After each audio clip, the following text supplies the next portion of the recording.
you. And how did I get in here? So that's funny. I'm Kelly Boehmer. I've been working as an artist doing soft sculpture since about 2003.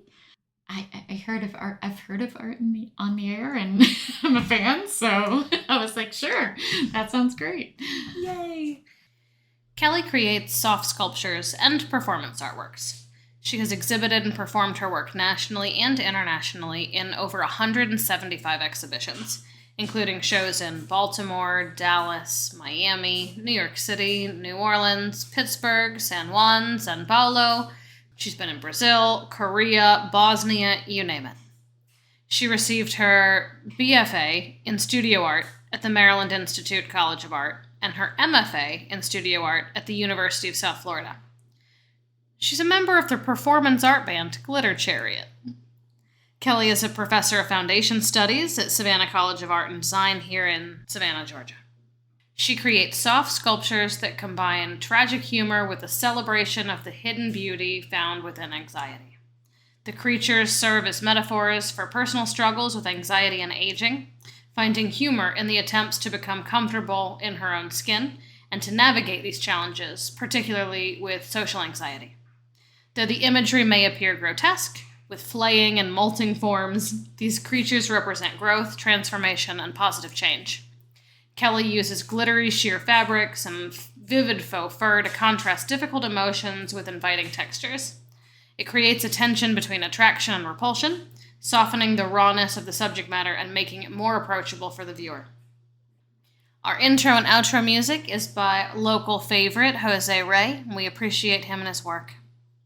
It's been busy. So, but I'm hoping to do more stuff in town soon. I was just showing a big piece that I'm working on, and a lot of times I'll make that to go to a specific spot, but now I'm kind of thinking, I want my students and my friends to see stuff like that. It's site specific when you work sometimes?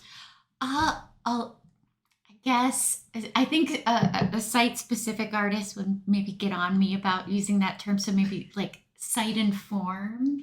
Okay. And maybe I could get away with that, maybe. Okay. And for people that don't know, do you want to explain like the difference between soft sculptures? Ooh, okay, yeah, because I also do that as a project with my classes when I teach 3D, and so it'll be, in general, anything that's non-rigid materials, and that could be paper or it could be vinyl or any kind of plastic, but I really love using fabric. So all things fabric. Do you hand stitch everything? Do you use a machine? Is it a combo? I never use a machine. Really? So everything's hand stitched. I think some artists are amazing with the machine, but for me, I kind of always think of it like it would be like me using a microwave to cook. And I mean, I've seen Alton Brown put a cake in the microwave, and I trust that, but I don't trust myself doing something like that. I kind of prefer the slow, painful process, honestly. How long does it take you to that's impossible. Some of your stuff is like a foot by a foot, and some of it's like 8 feet tall. So never mind. Well, I mean, a big piece like that might took the summer, and I had the summer off, to kind of put that together. But it is hard to tell because sometimes I'll start with bits from an old piece and then add that to a new piece. So it'd be hard to say, maybe it could take a whole year to do something from scratch, possibly. Reasonable. Okay, so can you walk us through your process, like start to finish, for the average piece you do? Yeah. So I really love to start with some kind of iconic art history thing. Like I'm in my dining room and I'm looking up and I see the unicorn tapestry. So I would start with something like that from art history that I would click with. And then I would do a really bad, rough gesture sketch. And that's the only drawing I would do.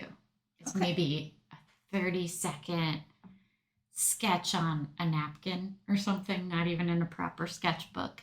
And then from there, I'll have I would say about a 50% set idea of how it is in my mind, and then the rest evolves from there. What's the craziest thing you've ever made? I know that's tough, but I like that question now. I'm going to be thinking about that later and say, oh, I didn't answer that one right, but I love that. I mean, I think the puppy one we were looking at is kind of crazy, or people react to that one in a certain way. And it's a little bit older, but it's one of the ones I haven't destroyed yet.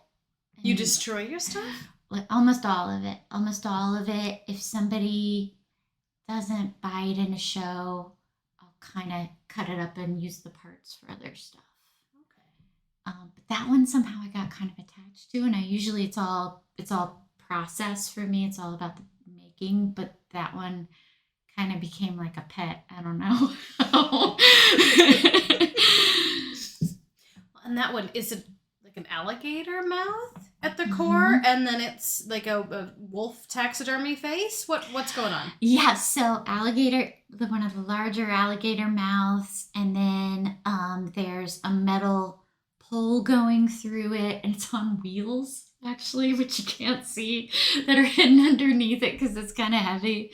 And then a lot of cotton and bedding underneath that I recycled that I just had. And then hand sewn flowers and fake flowers all kind of mashed together. And then a little Halloween pig nose mask.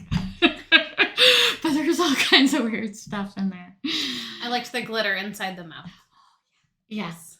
I love glitter. All right, how do you get glitter out of things? The only thing that works is a sticky roller, like a lint roller, and that still never gets it 100%. So you're just constantly covered in glitter?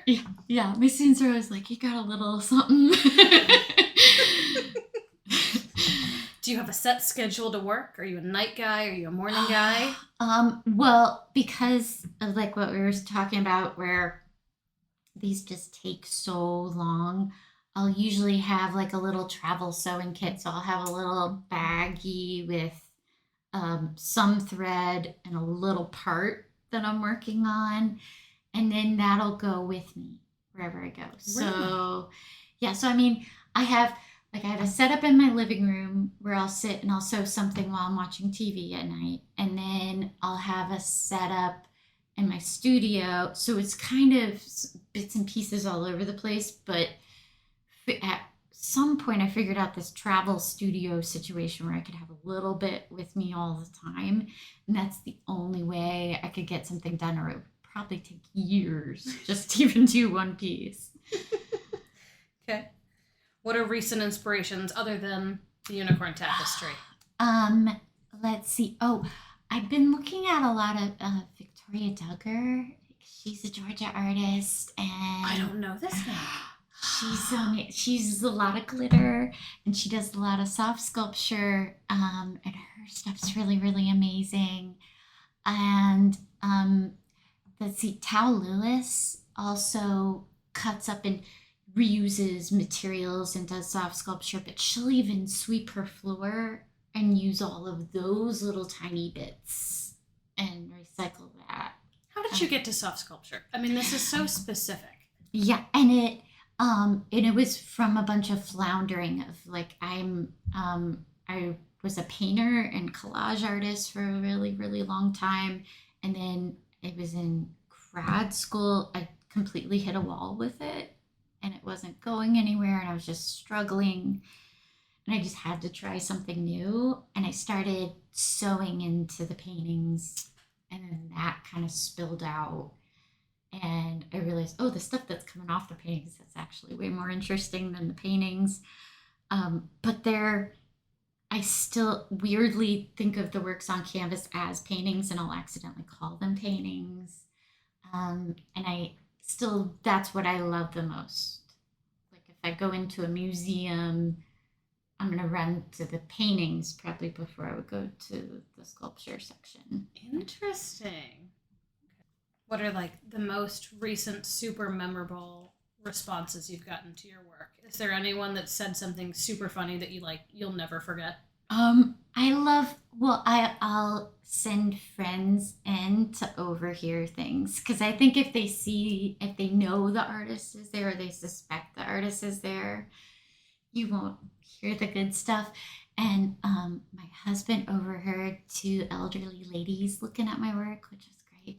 And one of them said, "Oh, that's horrible," and the other one said, "Oh, that's hilarious." That was the best reaction, that they were having this whole range and this whole conversation about it. It's unique. It's. Mm-hmm. I mean, I don't want everybody to just like it, or I think maybe a bad reaction would be, "Oh, that's nice." Fair. And just kind of a shrug, Because that's not really a reaction at all. It's just walking right past. Yeah. Anyone that only stares for 2 seconds, that's not what you're about. Yeah. Now, are there any particular jobs you've had not in the arts that have contributed to your approach or like the executions of your work? Well, I really love food, and I keep coming back to weird food inspirations, and I was a waiter for the longest time, and not a very good one, but I still have this passion about food, cooking shows, and still pull a lot of inspiration from that. And I think just having to do that kind of active work schedule where you have to show up and you have to be there somehow helped out. Love that. Do you ever think about picking up a different medium? Since you ditched painting for soft sculpture, do you ever think about dabbling in something like cooking? Well, I'll mess around and I'll pretend I'm a foodie for a second, and just not professionally. Okay. Yeah, but I do still fantasize about going back to painting, but I don't know. Maybe just for fun. Yeah. Maybe it's like I would make it and then never show anybody or something like that. Okay. So, all right, I've followed you for a while, like physically too. So I went to FSU. And I was in 621. I was one of their interns and on the board of directors after you. So I have one of your pieces that's maybe like 6 by 10. And it's like a little rainbow with two monsters. I didn't take a photo. No, I know that one. Okay, so Stormy Relationships. And it's got like little raindrops at the bottom. It is my husband's least favorite piece in our house because he thinks it's like cutesy and also terrifying. That's great. Sorry to him. I tried to put it in my daughter's nursery and he's like, absolutely not. Fair enough. I mean. So Dr. Cynthia Hollis had one of your massive wolf pieces over her desk, and I always thought that was the coolest thing ever. Aww. And like when I was a grown-up and I was a gallery director on my own, I would have something that cool over my desk. It did not happen. I was a gallery director in Charleston for like 4 years. I never had anything quite that cool. So one day I will hit you up and fulfill that dream. Yeah. How did you end up at 621 and like FSU area and like SCAD and teaching at SCAD? Because I've always associated with those two colleges, and that's not where you went to school. You went to school in Tampa and Baltimore. Yeah. So, where I met my husband in grad school in Tampa, and then he promised to wait for me there a year for me to graduate because he was a year ahead. And then I said, well, if you do that, we can just go wherever when I've graduated. And I was so driven and focused, but also kind of struggling initially. So I felt like I have to immerse myself into this fully. And so I said, you can pick. And he did his undergrad at FSU. So he had friends there. He had kind of a base there. And then when we got there, we had this kind of crazy life of, we were adjuncts and we were trying to get every kind of art experience we could under our belts. And so we were teaching at 4 different schools. Whoa. Up to 8 classes one term. And it was kind of bonkers. And then we met people at 621, Denise Drury and Ira and like a bunch of people. And so we, when they said, well, you could join the board. It sounded so fancy for us at that point. And we didn't realize, no, it's a lot of like just work, it's a lot of making these places float. And 621, I still talk to people about how that was just such a magical, different kind of gallery space. And I just loved every bit of experience I had there. And then went back and did a show recently, and it's always evolving. It's always changing. Like, it's totally different, but still really cool. But it was kind of this thing of, oh, that space could be anything you wanted it to be. Yeah. Talk to me about Glitter Chariot. Oh my gosh. What the fuck? That's almost like a whole other show. But so that is it's a performance art band, I guess is the best way to put it. And it's primarily a band. Like, you would go and you would hear songs, but we kind of build a sculptural stage. We spend as much time on the costumes as we do the music. And they're songs people, might recognize and might even have this nostalgic connection to. And the characters that were based off of, like, Sesame Street characters and things like that are nostalgic, but it all seems very dreamlike and weird. And then my connection to it is mostly costume design. Like, I'm not a musician, and a lot of the other people, it's this mishmash of professional musicians and then not so much like me.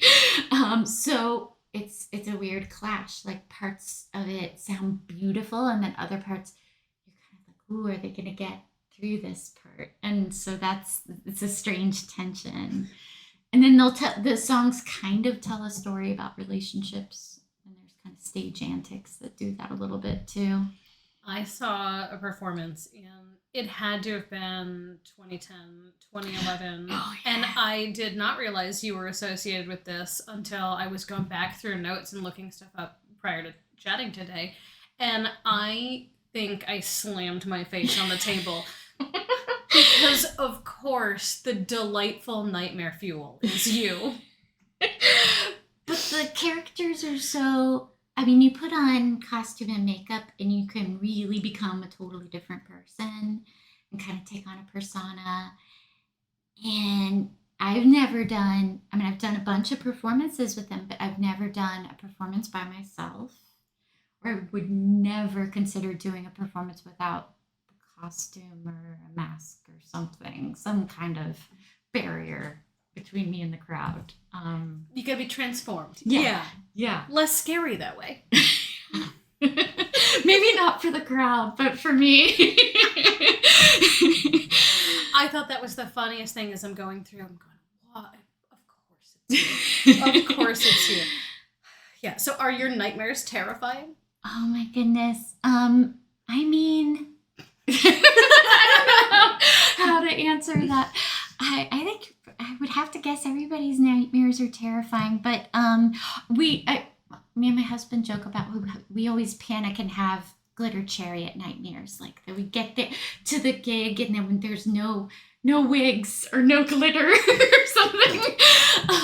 But I love books or movies that are kind of about nightmares and things. I think actually my dreams are probably more mundane overall, I think in my head, looking at your work, it's so terrifying and also beautiful, and that the juxtaposition of like not knowing which is more important because they both are.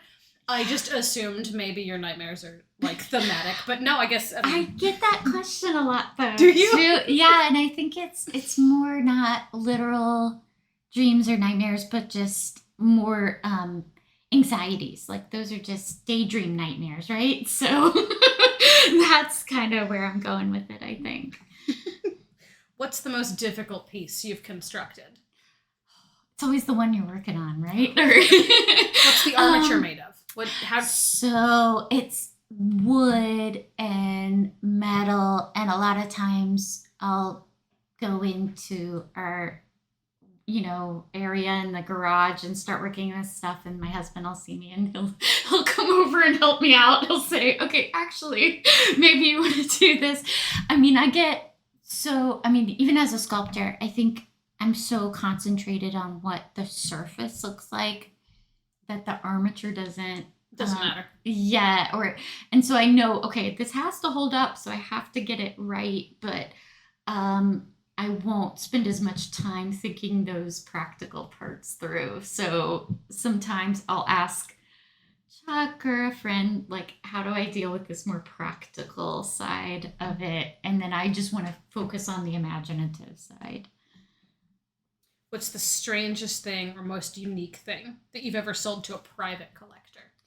Oh, goodness. I mean, is there anybody with a 6 foot tall? Trying to think.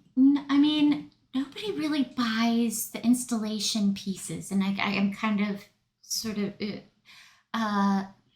It's always the smaller works are kind of like meant to be a takeaway of those larger experiences, and in a weird way, I'm always kind of pleasantly surprised when somebody buys one. I'm like, it's just an experience, and you go and you look at it. But I do want there to be this marketable thing where you could have a little small takeaway. But I'm trying to think if there's something that's really strange.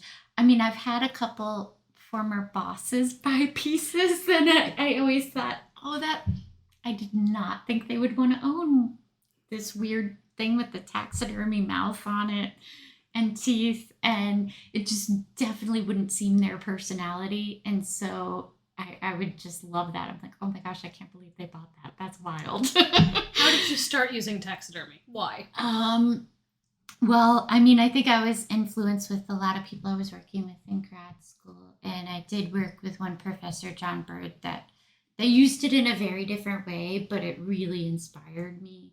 And when I first tried just a little bit, like just one taxidermy piece, something about touching the materials scared me, and I realized, that's different than something like paint, or even fabric, and I got kind of hooked on it. Like I want to feel something while I'm making it, just from the material. And then I realized, it also relates to all the themes I'm dealing with, and life and death and all this stuff I'm scared of. It seemed to embody that. And so it was kind of great. There was a weird hopefulness, and I can give this wonky, banged up piece of taxidermy another life or another venue to go be in. There was something nice about that. How were you finding the taxidermy pieces?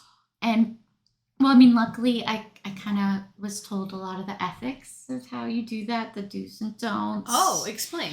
Okay, so back when I first started doing it, eBay was kind of Wild West, and they were selling songbirds and things you really shouldn't buy as taxidermy. Why? That's not something people would generally go hunt. And I think and there's a lot of weird, and I'm still learning a lot of the ethics, but what I've found works for me, and it's individual for each artist, is that I like the stuff nobody else wants to use. And I figure, okay, if I can use the trash taxidermy, the reject taxidermy, then maybe that's a good thing. Maybe, but for other people, they kind of have to follow different standards. And I would just always make sure it looks like it was somehow ethically obtained, like whether it was from a farm or something. But you can kind of tell if a website, like if you really spend time looking through if it looks shady or not. And I'm glad I was told that as a young artist, like really think about those things when you get your materials.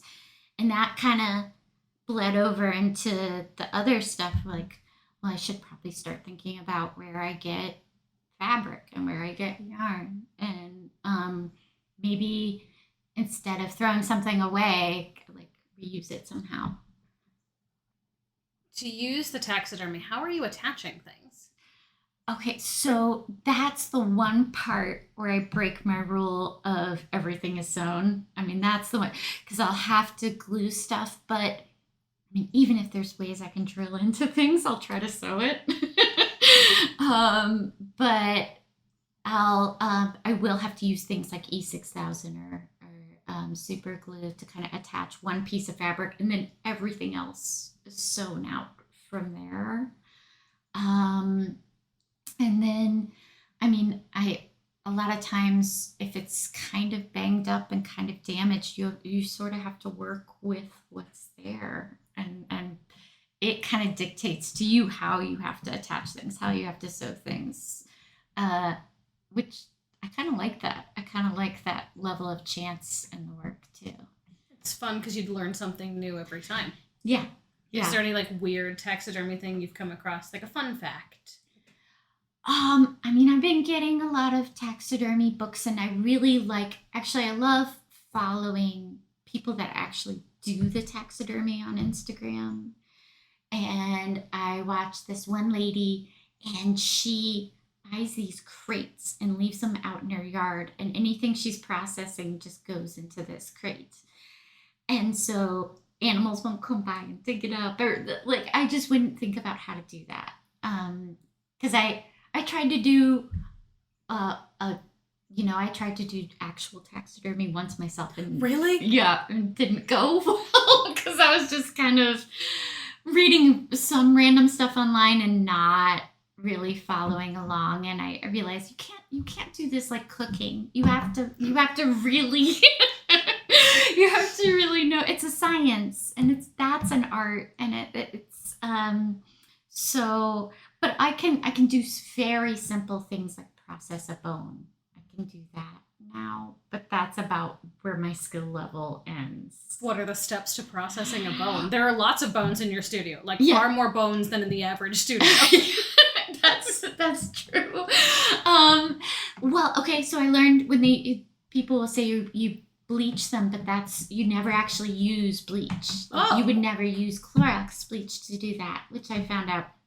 Because that'll actually eat through it or wear it away eventually. Sure, okay. So you use Dawn. Really? Yeah. And there's all these different steps. Like you can put baking soda, and it takes a while. It's that other thing that I like.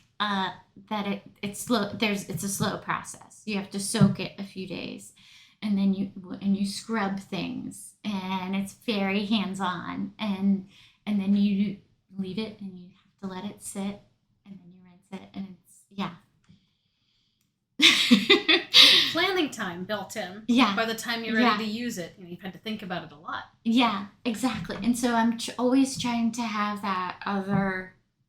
some other step in the process that slows everything down. And I think because I'm the kind of person that like wants everything to be done instantly, and I want to force myself to put time and thought and love in it.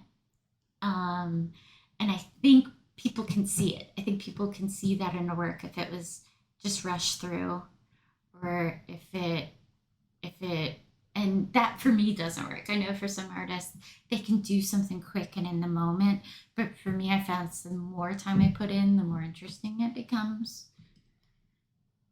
Okay, I know nothing about fiber arts. Teach me something like basic that everybody should know. Well, and see, it's funny because when I switched from painting to soft sculpture, I had no idea. And so I was just diving in. So I never learned here's the proper way to do it. And I'm sort of glad for that experience, because maybe I don't know all those proper steps, or the ones that I do know are so instinctual because I just figured them out. I almost couldn't articulate them. I mean, even when I teach it, oddly, it becomes very intuitive of, oh, you're working with this material, here, try this. And then I kind of have to do it in the classroom with them. And experience it that way rather than like a step-by-step, here's the proper way to do this. So I'm still learning some of that stuff. What are you teaching at SCAD right now? Foundations? Yes. And I get to teach a 3D class. It's spatial design and fabrications, but it's basically just a 3D or sculpture class. And then I get to do a soft sculpture project. So that's amazing for me. What types of assignments are you working on? Like, do you give your students assignments that like you think about, or like something you're working on in your personal life too? Yeah, I just brought in a couple of the little pieces we were looking at, and I'll bring them in to show them. And I used to never do that. I used to kind of make it, well, I don't want to make it about me, you know. But then I read that's actually bad. I read this book by Bell Hooks, and she was saying, well, there's all these weird inequalities in the classroom and race and gender and so on. And she said, you don't want to put yourself on a pedestal that way. And I had no idea. I was like, oh no, I was doing that. So now I try to be really open. Here's what I'm working on. Here's what I do. And here's stuff I'm applying for, and sharing that with them. And all of a sudden I have this new relationship with my students, and it's great. It like broke this barrier down. I think that helps so much. Yeah. I mean, and like seeing because you're what they want to be when they quote unquote grow up, right? Like you're living the dream, you're the guy. And so watching you apply for different shows and seeing how like your process works, that must be so exciting for them. Well, and then I'm really open with, here's what I got rejected for too, you know? Well, that makes it better. Yeah. That makes them feel better when it's their turn. That's perfect. Yeah, because I think sometimes people don't share that part too. And so they just hear about successes, and it's like, well, there was all these failures too. And I'll bring in artworks too that were failures, and they love that. How so? Like, so I'll say, okay, for example, I bought this material and it's so cool, but I just didn't use it right. I bought these organza print sheets, and you can run it right through an inkjet printer at home, and you can print literally anything you want on this sheet of sheer organza silk. And then you could do a million things with that. And I sewed it into this wonky mask, and it was not good. It was not one of my best pieces. But then I brought in the materials, I brought in the piece, and I showed the students. I was like, you guys could redeem this. You guys could come up with some sort of redemption and really do something cool with this material. And you could see, okay, maybe I'm not going to do it on this project, but I'm actually, my wheels are turning. I'm actually inspired to maybe try to solve that puzzle.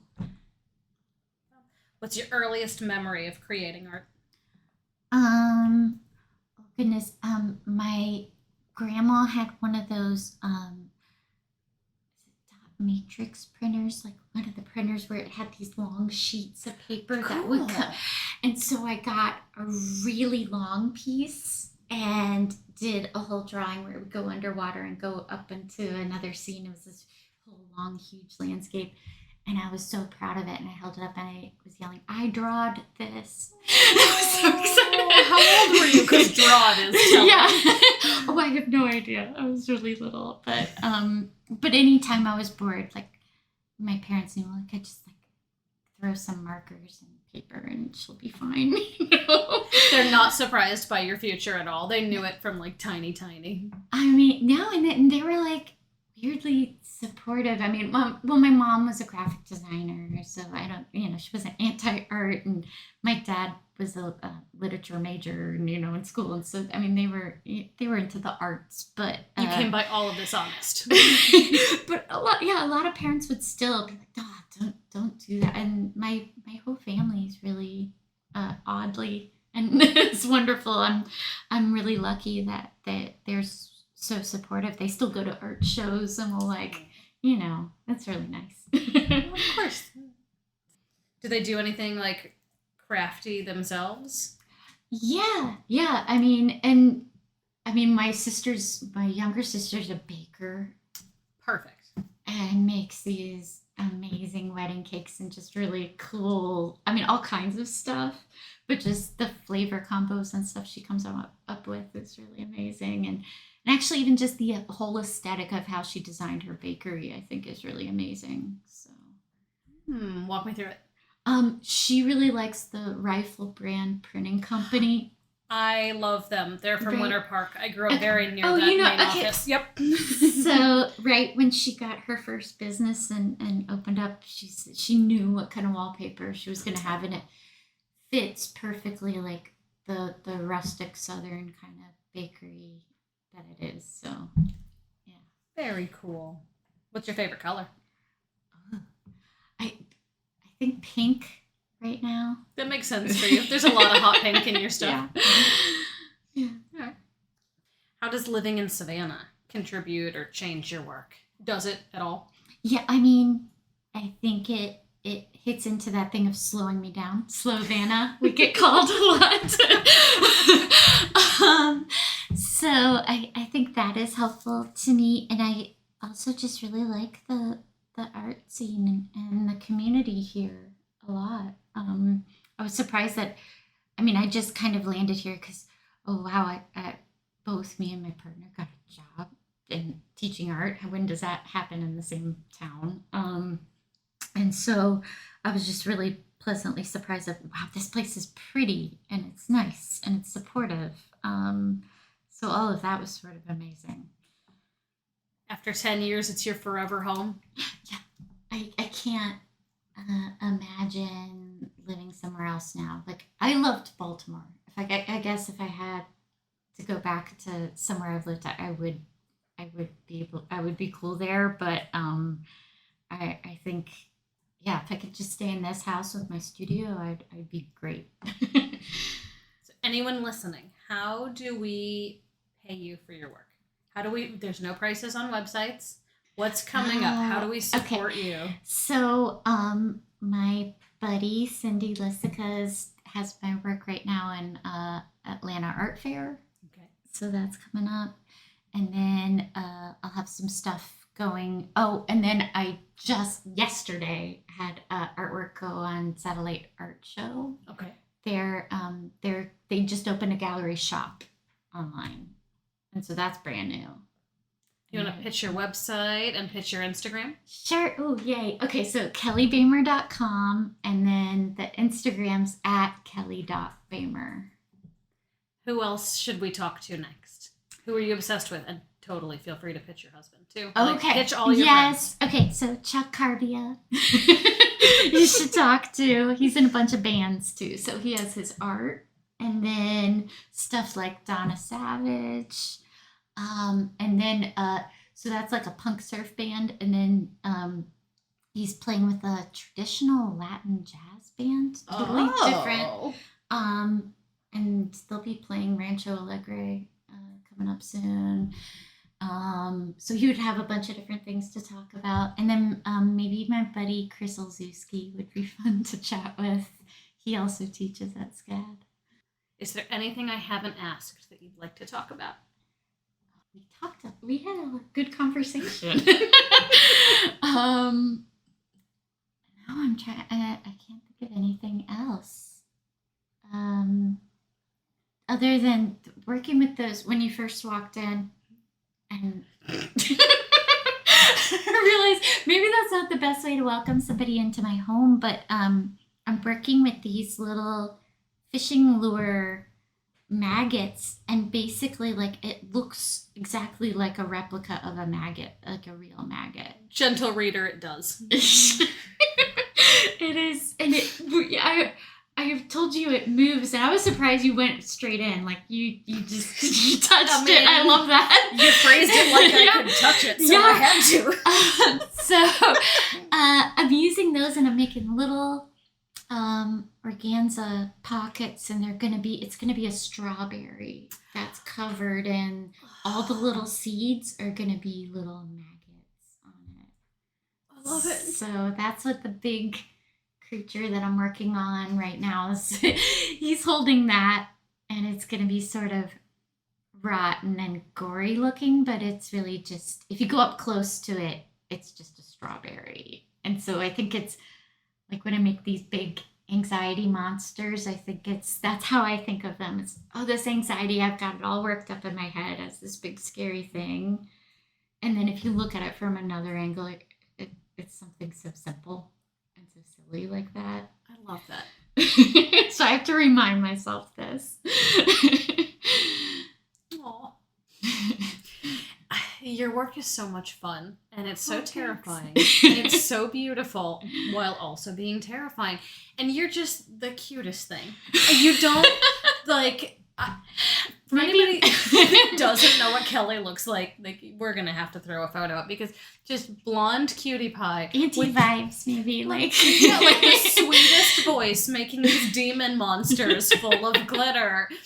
You just, I would never be able to pick you off the street. Not maybe what you'd expect. I know it's funny. I think the job I applied for before I taught at SCAD, I went to the interview and they were like, "This is not what we were expecting." They thought I was going to be so scary. I'm like, "No, I promise I'm not scared." All my scariness goes into the artwork. It's out of my system. So yeah, delightful. Just. What a sweetheart. Thank you. Hometown hero. Thank you for having me. Yeah. I thought there was going to be some, like, scary background. I thought there was going to be something. Nothing. You're just sugar. Glitter. Well,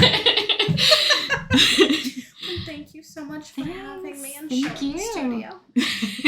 Thanks. And if you do want to interview Chuck, he is right there. So. Chuck, you got anything to say? She's not scary. Not at all. You're vouching for me? Thank you. Yeah. So you saw some of the shows at 621? Yes. So I was in, giving my age away, I was in FSU from 2008 to 2012. So my board of directors slot there goes so far back that it was before I was old enough to drink. I don't know how I lucked into this. That's so cool. Uh-huh. Yep. I was there for a handful of semesters, and it, like, pushed my degree gaining back. I did so many internships with, like, different people. So I did a couple of the art education internships there, and I was with Lemoyne. And so, yeah. I worked there. Yeah. I followed you by accident. So I moved here in 2018, and you were already here. Yeah. And I think I ran into you at your work. Where would I have been? See, and that was right when I started at SCAD. Because I had been teaching at Georgia Southern, and then I started at SCAD. So I accidentally followed you. 2018? Yeah. No, that's not right. Yeah, sorry, no, because you said you were there till 2013, right? 2012, 2013, I left FSU, and I got to Savannah in 2018. Oh, yeah. Okay. Yeah, we got here in 2015. Okay. We've overlapped two different cities twice, where I've actually never met you in person before. Yes, we were on the director's board of, well, we weren't directors, we were on the board of 621 for that time. We were doing a bunch of those Glitter Chariot performances there at that time. I think you were the year before me. Oh, okay. We didn't sink the ship either. We were there under Cynthia, but we were also there with Denise. Sure. Denise was and then Carrie Ann. Mm-hmm. Was she? I don't know if she crossed over. She did. Yeah. Denise did not. Carrie Ann did. Oh, yes. okay, we were there drunk. Well, does it still exist? It's all of it. Yeah. Does it? Okay. Yeah. So I was really worried. A buddy that I went to school with bought the comic book shop next door. Yeah. Oh, yeah. That what the heck is that called? They're great. I mean, we would pop in Totally there just because it was right there. So the guy that owns it now, his name is Drew Begley, and I went to school for art history with him, and he and his wife bought it, and so I've been following them online. But I think there were talks about shutting everything down in the park, and I was so sad. Yes. I tuned it out. There always was, but this last tornado that went through, with that the was the big one. And That got really close, and they're just holding on by a thread now. Yeah. I think it was so sad that I just stopped following because it looked like imminent demise, and I didn't want to know the truth. So I'm glad to hear that I was wrong, and I should tune back in. We did a bunch of Glitter Chariot performances. I saw them and did not realize it was you you until yesterday. Yeah, that was me. You probably saw hanging from a harness, dressed as Ernie. I'm in the background in high heels going, falling on the ground, like tripping over myself. Yeah. Yeah. Because I'm 19, I'm 20, I'm like 21 at the time. Oh, right. What is that? This? That was me. Yeah, we had, I think Bert was bleeding to death through the whole performance. Was the idea. Kelly was this kind of nurse character trying to feed him Jack Daniels. And I was sewing them back together. You sewing them back. And I have a toddler now. I have a 1.5-year-old. So now I'm looking at some of these videos online and going, oh, that's like even more terrifying than it would have been at the time. I know. Well, listen, And people would bring their kids. And they would. Oh my gosh. Yeah, they would. And we had signs up, especially for some of those with like a lot of the fake blood. And we put signs up, adult content. And I remember we were performing. It does. I'll never forget. We were performing, and it was crazy. I was, and I saw this kid run like he ran out of his parents' grasp. He just ran into the gallery and ran right up to the stage and looked at it. He started screaming and ran right back out. It was so funny. I mean, it wasn't funny, but it was kind of like, wow. First art encounter. That child will never forget that. That child will never forget that. They're afraid of theater, scarred forever. No, they turned into someone awesome because their parents let them go to stuff like that. I'll tell you guys, Kelly, what favorite responses. A friend of ours had their daughter was about 9 or 10. Sophia. Now, but yeah. Sophia. Oh yes, Sophia. So they were young, about 9 or 10. Brought them to Kelly's show at 621. So what do you think of Kelly's work? And it was like, oh yeah, like this little kid just was like realized that you don't have to paint, you don't have to draw, or you don't have to make sculpture out of clay. It was like she was just fascinated. That was like she brought Kelly a little lizard skeleton she found in the backyard. Skull or a mouse skull. Yeah, a little mouse skull. You have children hunting for dead corpses? Yes. Beautiful. like cats, like they bring me little dead stuff, and I'm like, oh, that's so precious. It was so cute. So cute, this little Ziploc. And they still do art now, which I'm so excited. Yeah, they're doing great. So still does. And they got one of the puppet ones, just like yours with the cloud and the raven. Yeah. Remember the ones with it was like stormy relationships, and then they had the two little finger puppet monsters, and then they're on the cloud. Yes. I own one. Well, you have one of those. I meant to take a photo. Oh my god, that's so crazy. Mm-hmm. I promised myself when I was doing every internship, like a broke college kid, I was going to buy one thing from each internship to like be a real person and like start my art collection, and that's one of them. Oh, that's fantastic. Yep. That's how I'm here. That's how you're here, man. I've been stalking your wife for 10 years, 15 years. See, this just was meant to happen. It was meant to happen, dude. Oh, that's great. Art for dinner. We were talking about that last night. Oh, dude, did you go to Art for Dinner? Of course, I worked them too. I worked like 2 or 3. It must have been 2. Did you work the one? Did you work the one we were there? Might have. Genuinely might have. Like I followed you for years, just like this. I talked to them. I had them do this thing called you could order performance art from a menu. So everybody got these menus. I was there. And had I was there. I did the whisper duets. And that was not the paella year. That was the year. It was. Was it the paella year? Paella year. Okay. Yep. Yeah, paella guy was there, and then Nan Boynton. Yep. Sat and had the whisper duet. I did the whisper duet. I love I get to say Nan Boynton, and you know who this is. I was there. Yep. Yeah, we did those. In fact, our table. We remember that every artist took a table and kind of curated this. Yeah, like George Blakely had one, and Kirian had one, and and ours, Kelly had all this taxidermy in it. And one of the guests that was at our, I think it was 8 people at a table. I think Something like that, yeah. Well, we invited our friends, and one of the people at the table was not cool with the taxidermy. She was eating her paella. She was looking up at this little. Did you not warn them, or did they I mean, they were our friends, so I thought they would know, but they're still our friends. Still which our is friends. amazing. You didn't ruin it. They were not that uncomfortable.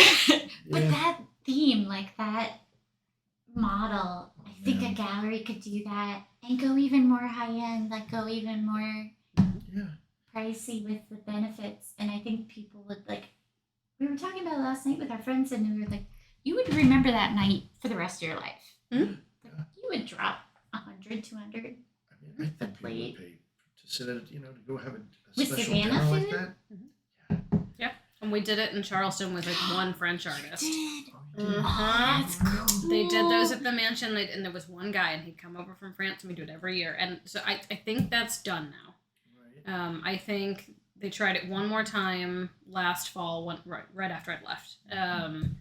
But people were paying $150 a ticket, and they didn't care. I mean, it was so much fun to sit and talk and chat. And like, if you do it right, the dinners are great fundraisers. If you do that as a pop-up here, let us know. Where? Like, I'm not super cool doing all the openings, but I should be. I don't want a screaming baby. You don't want my screaming baby. You don't want my toddler rubbing your beautiful You bring sculptures. all the screaming babies and you like 621. Did Kelly tell you the story about she had the sculpture, and it was the seven-headed beast from the Bible story. She made a giant bird from Revelations. So she made a version of the seven-headed beast, but it was giving birth to a baby seven-headed beast, a kitten, little kitten heads, and the umbilical cord was there, and it was just sitting there on the ground. And at the opening, this family was there with their little kid. FSU Little Museum. kid ran up, grabbed that little baby, and just ran with it. Oh, and no! the umbilical cord stopped. I'm like, boink! And it fell. He fell down, and the parents were like, "You can't do it." It was beautiful. It was a beautiful moment. I was so worried for a Kid second. was like, I'm stress sweating at that story. What? Baby stuffed animal. It was just little stuffed baby seven-headed But beast. it's that thing of like, again, No touchy. you can't not touch it. It's like you have to go. But it was so funny that the umbilical cord stopped it. It was like, oh, the video should have been the R. Was it like a spring that like sucked him back in slow motion going? It was actually like this hand braided umbilical cord. That's actually the first thing I did when I was talking about sewing on paintings. It was umbilical cords coming off. So it's like that's what that was. But so I wouldn't have thought it would have held up. It was just a handmade braid, basically.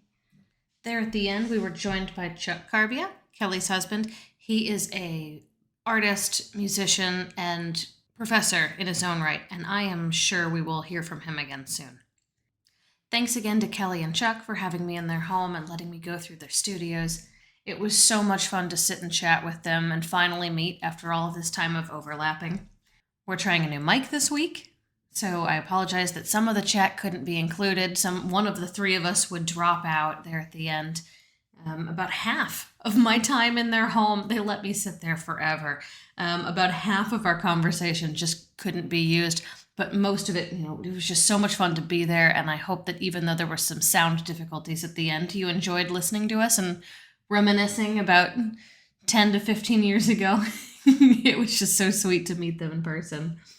You can find a few buyable items from Kelly at the Atlanta Art Fair. Cindy Lysia's gallery, CINDYLIS as in Sam, ICA, gallery.com, does have a buyable art cloud where there's a handful of pieces on view in Atlanta that you can purchase online. I have my eye on Love Bite in dark blue. If you haven't seen her work, you should definitely check these out. I think they belong on your wall.